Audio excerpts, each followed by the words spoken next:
Hey everybody, Dr. Diane Mueller, survivor of mold illness and Lyme disease. And in this video, we're going to talk about mold and emotions. Now, one of the things that I think is super important to talk about with this topic is the fact that this is scary, right?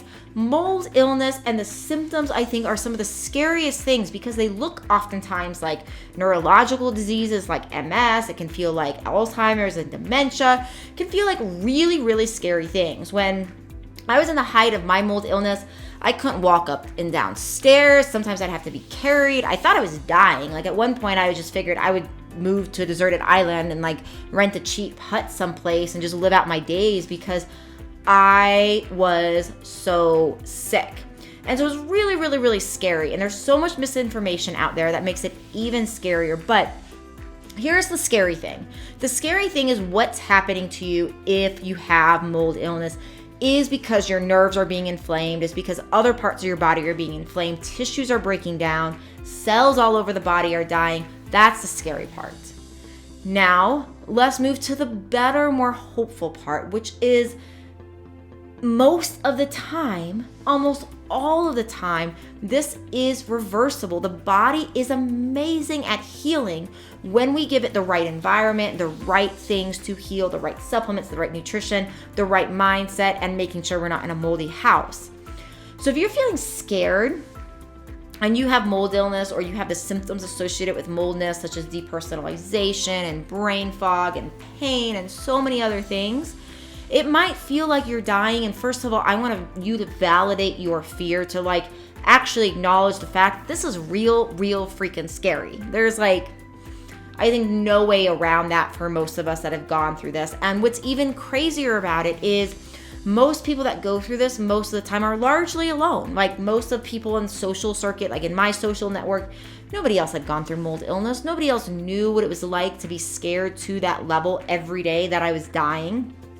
So I would make sure, one of my messages over and over with this is be compassionate to yourself, cut yourself some slack, make sure you're really talking to yourself as nicely as possible.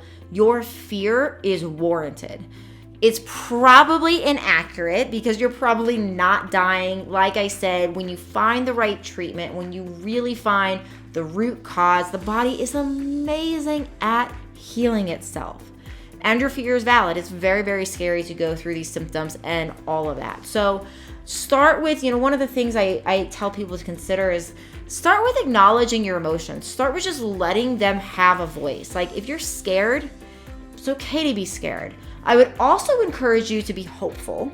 So to go through your fears, to vent to somebody, to have somebody hold you while you cry, to journal, to cry in the bathtub, to cry yourself to sleep, to whatever it is, get it out. And then also take some time to be hopeful about the fact that people do reverse mold illness all the time. And even when there's very scary neurological things happen, there's a lot of times this is fully recoverable. I was so sick. I thought I was dying. I am now in my 40s. I run, I snowboard, I do things that were completely off the table for me. I feel great almost every day of my life. And I have tons of energy, and you can do it. So acknowledge those emotions, allow them to be, and also work as much as possible to find that beacon of hope inside that helps you through those hard days, that really helps train your body and your cells that there is hope for healing. There is hope for recovery. I'm Dr. Diane. Subscribe to this channel if you've enjoyed this, and I'll see you next.